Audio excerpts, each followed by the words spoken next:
Hey friends, welcome back to the Garden Next Door. Today we're talking all about fall gardening in Zone 7. Fall is an amazing time to be gardening, and although you might think that garden time is over, this is probably one of my favorite times to be in the garden. It starts to actually cool off, so you're not sweating so much while you're out here. You don't have to worry about watering your plants as often because it is a wetter season. The bugs aren't as harsh as they've been all year, and sometimes not even there, and you're still able to grow a large amount of vegetables that you can be eating for the remainder of the year. So we're going to talk about the 10 best vegetables, whether you're a beginner or a seasoned gardener, that you can be planting at this time. And if you want to learn more about different things that you can be doing during the fall season, I actually have a full fall guide. It is free to download. I will include the link down below, so you definitely want to head over there and grab that. But let's get started. Before we jump into our top 10 list, let's go back and talk about why fall is such an amazing time to be growing in general. This is a whole new entire season of growing. And if you haven't been gardening all season yet, you can actually start at this time. So beginners, you can actually get started in fall, and it might be easier than starting in the spring. This is because the cooler temperatures are going to provide less stress on your plants.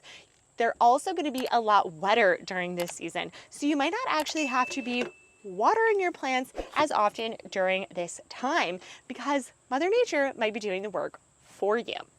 With the cooler temperatures, it also means that there's going to be less bugs. So think less cabbage worms and less squash bugs, which have really destroyed a lot of our squash. So sometimes you can wait and get them in now and not even worry about it. Another pro of this time is the cooler temperatures can actually make things like kale and carrots actually sweeter. The colder temperatures are going to draw in more sugars into the vegetables and make them taste completely different than they have all year. So if you haven't gotten some of those veggies in, now can be the best time, and they're going to taste a lot different than they did all year. The third reason I love to be planting in fall is instead of having barren, empty beds, you can be filling them with a whole new beauty of crops.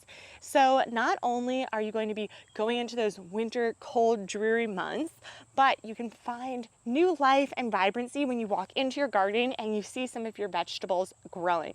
It definitely puts a smile on my family's face when we can go out in the garden and still have green things to look at besides some of our evergreen trees, because it can get quite sad in Zone 7. Okay, but let's talk about our 10 crops, and that means we're breaking out the binder of our seeds. If you don't know how to keep your seeds for beginners, I absolutely love keeping them in a binder. This binder is actually from my high school days that my mom saved, and I guess I just didn't really use that often, so I was able to repurpose. And you get these little sleeves. It's so cool, a great way to organize. I know it's a little tangent, but it just makes organizing my seeds so easy. First up is lettuce. It grows quickly. You can cut and come back again for multiple harvests. You can be sowing throughout this season up until some of the first frost dates. So the first frost dates usually come in around mid-October in Zone 7.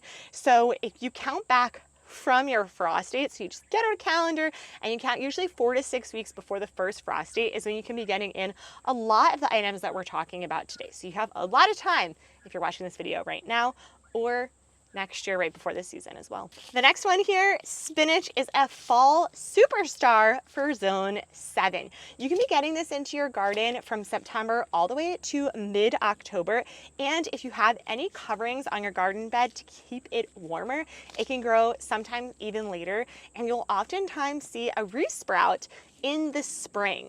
Now, spinach actually doesn't like the hot temperatures, so you'll notice you really can't grow this deep into the summer. So if you're a spinach loving fan and you love the iron and beautiful nutrients that come from spinach, this can be a great time to get your spinach in the ground. It's also really easy to grow. Next up is kale. Not only is it a superstar in your smoothies, but it is also a superstar in your fall garden. It is nearly indestructible. So it can grow well into the winter seasons, and it actually gets sweeter with the colder temperatures. This way you can be harvesting sweet, tender leaves well into the winter, like curly, Jacinto, red Russian, and whatever favorites you. Next up, let's talk some of our root vegetables. The first one is our beets.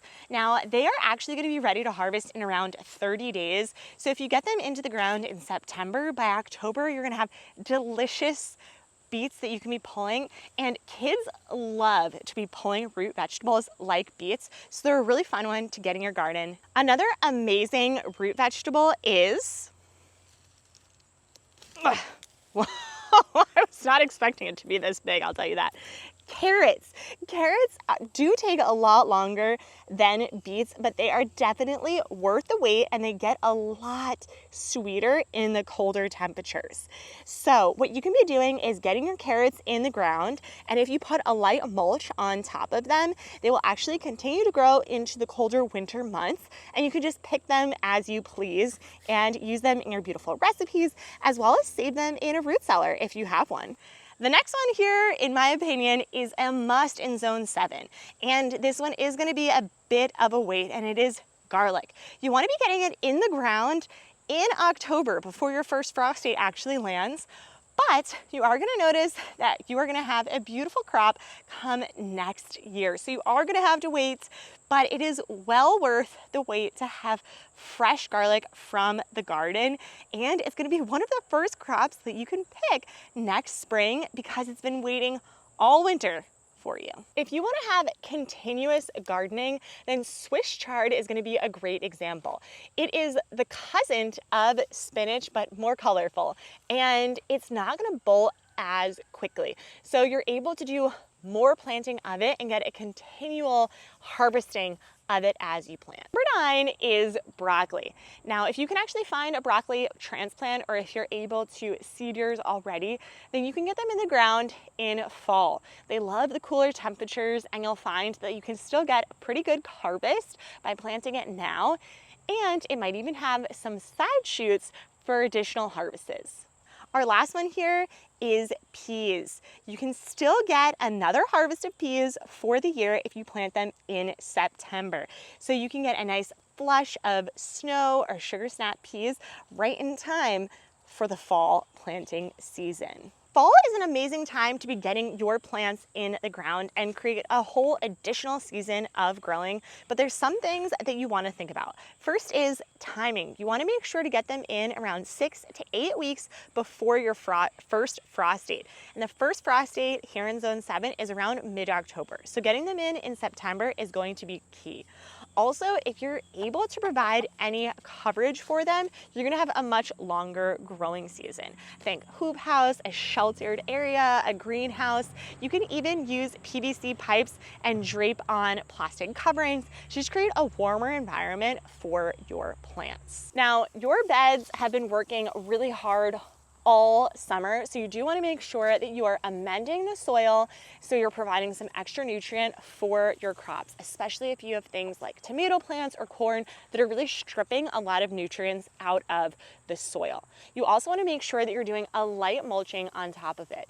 Even though fall might have cooler temperatures, there's still a sun that's burning on top of it, and at night when the temperatures do drop, you want to make sure that there's a warm covering for the roots of your plants.